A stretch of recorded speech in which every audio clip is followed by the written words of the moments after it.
को लेकर बयान दिया? क्या नहीं, जिस तरीके से नेता प्रतिपक्ष और विपक्ष का व्यवहार सदन में रहा है पूरे सत्र में, वो बहुत ही गैर जिम्मेदार रहा है। जहां तक anti paper leak bill pay चर्चा करने की बात थी, तो पहले उन्होंने कई दिन जो है, एक हफ्ता लगभग बर्बाद हो गया और हम लोग छात्रों के हित में जो बिल ला रहे थे उस पर चर्चा नहीं हो पाई।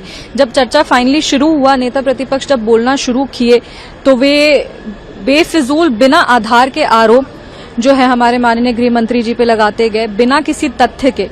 सदन में अगर आप किसी पे कोई भी आरोप लगाते हैं, नियम के अनुसार आपको उस आरोप को ऑथेंटिकेट करना पड़ता है। अगर आपके पास कोई प्रूफ नहीं है, तो इस तरीके से आप नियमों की अगर हम लोग बात करें, तो आप सदन के बाहर कुछ भी बोल सकते हैं, पर सदन के अंदर अगर आप बोले तो आपको मर्यादा में और नियम के आधार पर ही आपको सदन के पटल पर अपने जितने भी शब्द का चयन है वो सोच समझ के करना है। अगर आपने किसी पे कोई गंभीर आरोप लगाया, आप ये कैसे कह सकते हैं कि हमारे माननीय गृह मंत्री जी पे आप इतने गंभीर आरोप सदन के पटल पर आप बिना किसी प्रूफ के, बिना किसी आधार के आप कैसे लगा सकते हैं? उसके लिए आपको माफी मांगनी पड़ेगी। नहीं, देखिए, वो बेसिकली जो भी गॉसिप, जो पॉलिटिकल गॉसिप होता है, वो जो भी सुनते हैं वो आकर के सदन के पटल पर उसको रख देते हैं। As a first time member of parliament, as a first time parliamentarian, इतना नॉलेज मेरे को भी है नियम का, प्रक्रिया का, मर्यादा का, कि अगर आप सदन के पटल पर कोई बात को रखते हैं तो आपके पास उसको ऑथेंटिकेट करने का प्रूफ आपके साथ होना चाहिए।